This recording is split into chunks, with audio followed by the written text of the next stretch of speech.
This is the Italian Real Estate Podcast, here to help you with the ins and outs and basics of Italian real estate, presented by ItalianRealEstateLawyers.com. Hello there, and welcome to another edition of the Italian Real Estate Podcast, presented by ItalianRealEstateLawyers.com. Of course, we are back at it again with Italian Attorney Marco Permunian. How are you doing today? Good, how are you? I'm doing great, thank you. And today we wanted to do a bit of a Q&A/FAQ video about retiring to Italy and answer some questions from our previous episode that we did on this topic a while back, but then also talk about some other common questions that come up regarding this topic. And Marco, just a quick question as we're getting started on this episode. Maybe a very simple question with not such a simple answer, but is it easy to retire to Italy and get this elective residency visa? Like it happens when you apply for other kinds of visas, the application for the elective residency visa does require preparation, and also you need to make sure that you meet the requirements, and we're going to talk about these requirements as part of this episode. But if you do meet the requirements, and if you are your intention is to reside in Italy because you want to retire there, or just because you have the self-sustaining income that is required by the law, Italy doesn't make it too difficult for you to get this visa. And it's a process, of course, but if you meet the requirements, it's something that is obtainable and not too difficult, as long as you have clear that there are some requirements that need to be met, especially from a financial standpoint, because the basis for this visa is that you have, again, this self-sustaining income that allows you to support yourself in Italy without having to rely on any work activities.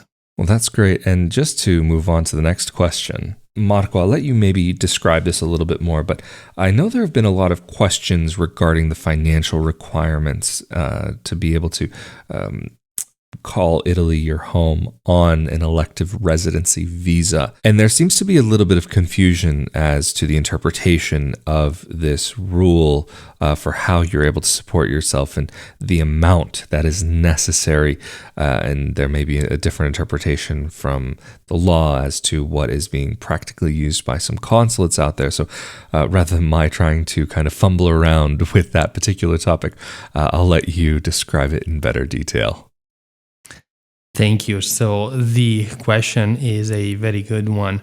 What is the income required to retire in Italy? And of course, we're talking about the elective residency visa, as you just mentioned, which is a visa which is meant for people who want to retire in Italy, but also people who don't really want to retire and have a passive income that allows them to self-sustain in Italy. So this visa is the only one made available by the Italian government. So even if this visa is known as the retirement visa, is not necessarily meant for people who are actually retired, but it could be also for people who have passive income. And as you just said, there is a minimum income requirement that needs to be met, and that will be 30,000 euros per year. So the person applying for the elective residency visa needs to have a passive income equal to at least 30,000 euros per year. And I will say that again, this needs to be passive income. So any active income coming from work activities will not be taken into consideration by the consulate, which is the place where you apply for the elective residency visa, the consulate of Italy in your country. Now, as you just said, a lot of people wonder what's the income for the second applicant, the second family member, or the third family member. So if you're applying with a spouse or with a child, what total income should the family have in order to get the elective residency visa? And I've seen conflicting answers. And let's not forget that for this particular visa, the approval is up to the discretion of the consulate. So even if you meet the minimum income required by the law, it doesn't necessarily mean that the consulate will approve your application. There are a lot of considerations that need to be made. So they will verify the type of income that you have. So it's different if you have like a income from pension versus income from investment. So these are all considerations that the consulate will make when it comes to the approval or denial of your application for the elective residency visa. And when it comes to a second family member, third family member, so a group application, I've seen consulates giving different answers with regard to the minimum income required for the group. And I know there are sources online that indicates that the income required for one person, so 31,000 euros per year, has to be increased by a certain percentage for the second family member, so the spouse, and then for another percentage for the child and another percentage for the other child. So this is what some sources online will say, but some consulates have told me and told my clients that they require the whole amount, the full amount per person. So the 31,000 euros per year is actually a requirement that needs to be met by every single applicant in the application, in the group. And that's because, like I just said, the evaluation of the income required is very much up to the discretion of the consulate in the jurisdiction where you apply for this visa. So make sure that you understand the requirements that are applied by your specific consulate before you initiate the process to apply for the elective residency visa. Well, thank you, Marco, for going into that. And just one other thing regarding the financial side of things is something that I think is maybe a little bit misunderstood about Italy and maybe a surprise to some people. But if you are earning a pension and living in Italy, or have passive income and living in Italy, will you be taxed on that? That will heavily depend on your situation, and there may be situations or regions in Italy where you will be paying a very low percentage.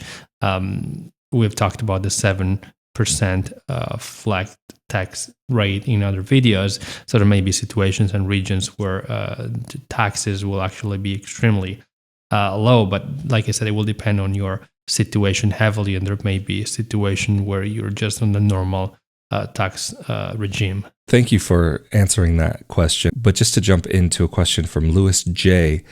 If you have the retirement visa, are you allowed to visit other EU countries without any time constraints as long as your retirement visa is valid?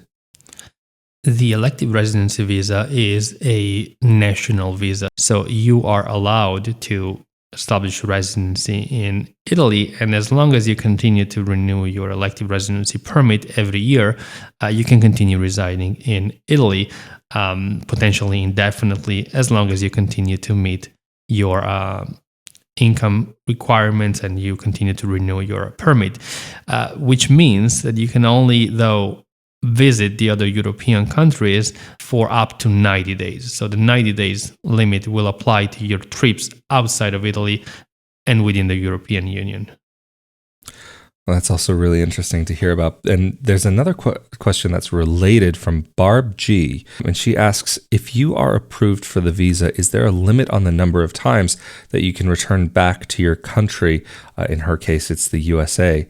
And then also from user DGASMD1, this person also left a question that was regarding the time requirements for being in Italy and what those look like. Like I said before, the elective residency permit allows you to remain in Italy, but as long as you continue to renew your permit every year, which you can only do if you meet the income requirement, and you can travel back to your home country or anywhere outside of Italy for as many times as you like. So there are no limitations on the number of trips that you can take.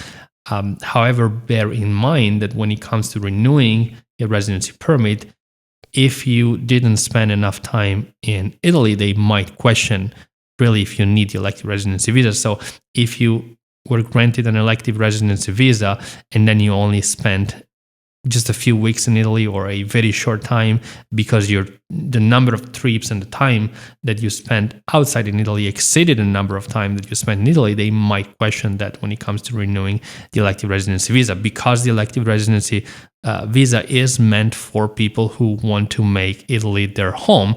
So even if there are no limitations on the number of trips that you can take outside of Italy, you should though spend a considerable amount of time in Italy so that there are no questions when it comes to renewing the elective residency permit. Another really big question, and this is not necessarily from a specific person, but is it possible to apply while you are in Italy, or do you have to apply in your home country or the country of residence?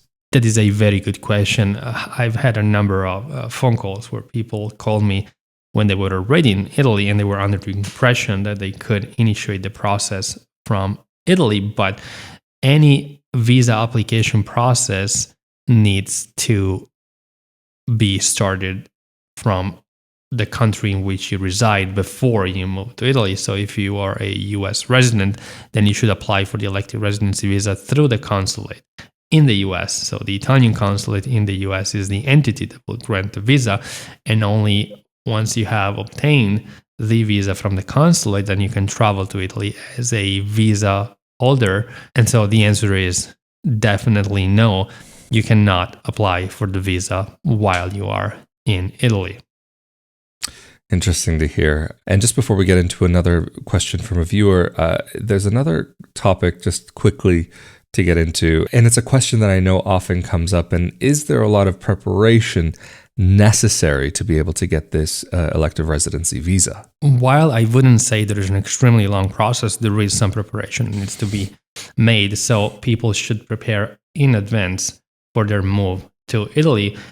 The process, which we described in detail in other videos, involves, in brief, getting an appointment, setting an appointment with the consulate, and the wait time for the appointment could be a number of weeks or even a couple of months. And while you submit the application on the day of your appointment with all the related documents that are necessary to apply, the consulate will not give you an answer on the same day. Normally, they take weeks to issue a decision and tell you whether your visa application was approved or not. And that can take actually up to a maximum of 90 days. And then you will have 90 more days to travel to Italy as a visa holder from the day in which you received your decision. So the whole process could take 6, 7, 8, even 9 months at times. So that's why you should prepare in advance if your intention is to apply for the elective residency visa. I'm sure that many people will find that helpful to understand how that all works, to kind of realize how much lead time may be necessary for this and what to take into consideration. But from another viewer, Vinny V, is it possible to buy a car with a residency visa in Italy? Yes. The answer is yes, because the elective residency visa allows you to formally establish residency in Italy, which is a prerequisite to buy a car in Italy. So once you obtain the elective residency visa and the residency permit, you can establish, from a legal standpoint, establish residency in Italy, and that will allow you to purchase a car. And one last question that also has to do with making a purchase in Italy, and that is also at the cross-section of the visa as well, where can you buy a property while vacationing in Italy, kind of in preparation and having in the back of your mind, maybe you are going to get the elective residency visa or you're not. Do you have to have the visa first, or can you just buy the property regardless? So as we said in other videos, it is necessary to have a property in Italy in order to be able to apply for the elective residency visa.